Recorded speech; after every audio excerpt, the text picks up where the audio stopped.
Our government sucks. It's being called the biggest spy machine ever.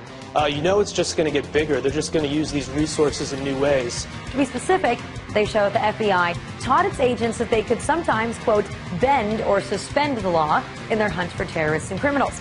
It outlaws certain forms of peaceful protest. If you happen to be within close proximity to high-ranking elected officials who are receiving Secret Service protection, that can be considered a felony. So if you can't protest in your own nation's capital, what kind of constitutional republic have we become?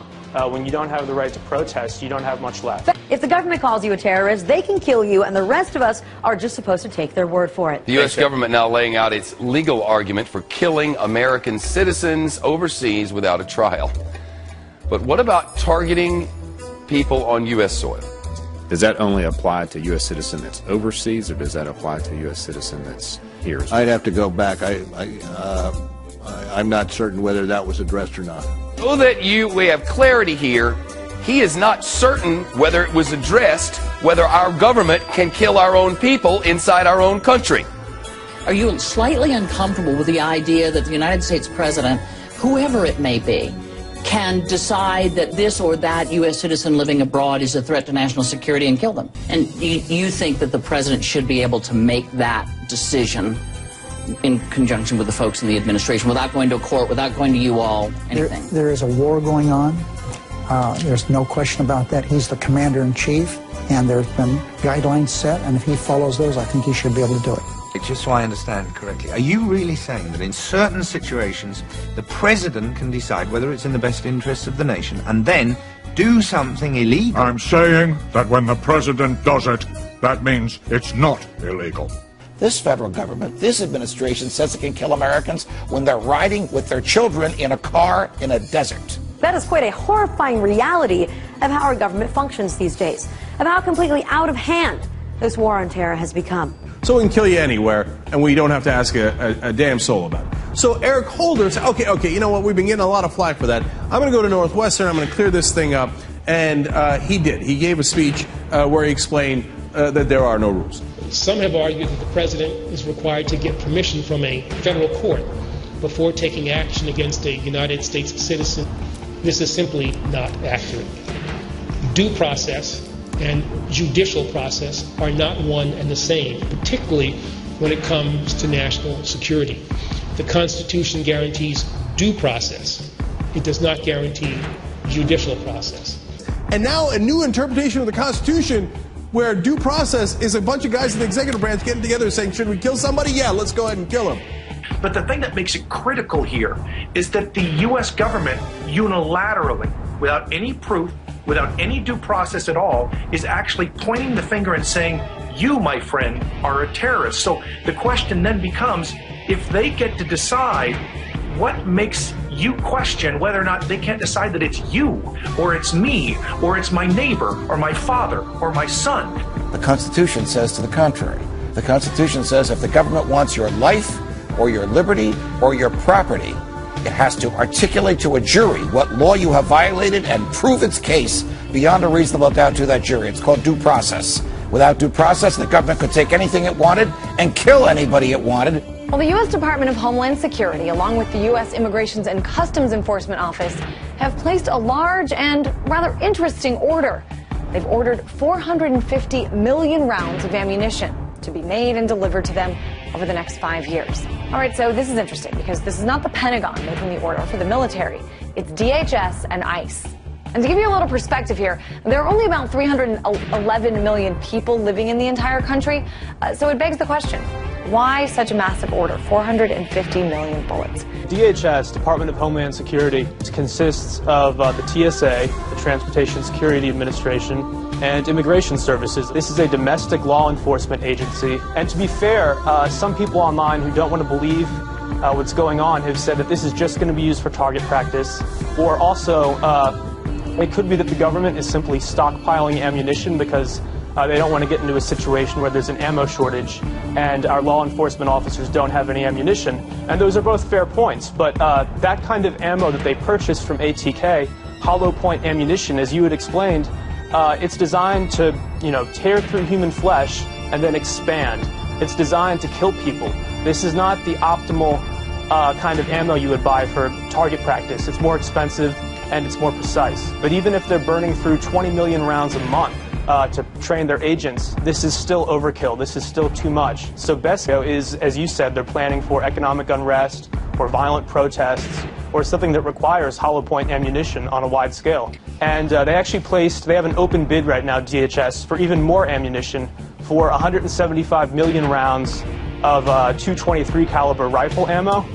We're rapidly militarizing our domestic law enforcement officers, and I think a lot of people are scared. TSA is scary enough. Wait until they all have guns. Well, I mean, you can't speak back when they're groping you at the airport.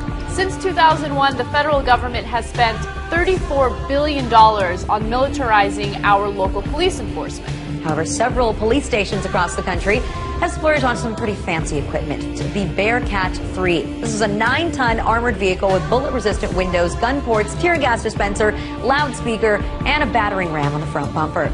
Several departments, including the NYPD, are also using mobile watchtowers, giving cops an eye in the sky. Well, they took it one step further and used a DHS grant to get their own weaponized drone. That's right, this $300,000 Shadowhawk drone made by Vanguard Defense Industries weighs 50 pounds and can be equipped with a beanbag launcher and a taser, giving officers the ability to stop a target from the sky.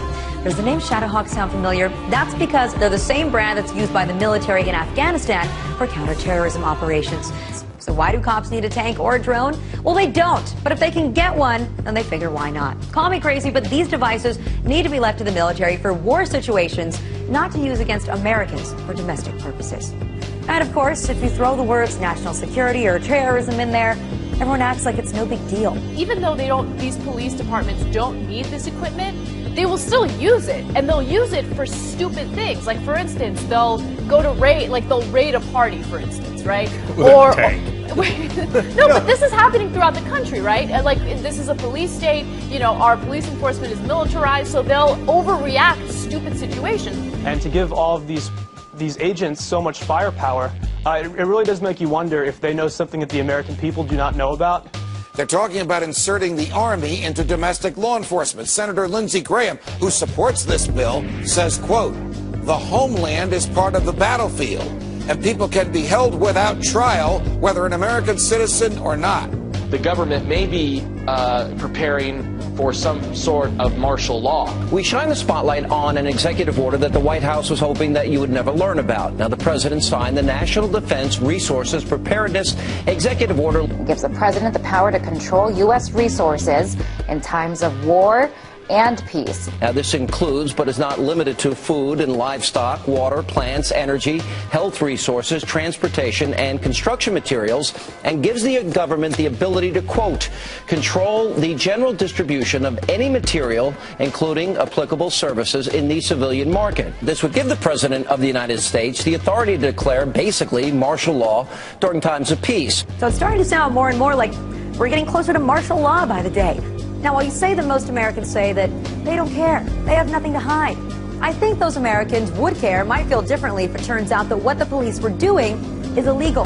They're law enforcement, and yet many departments aren't even bothering to get warrants because they can get the technology on their own.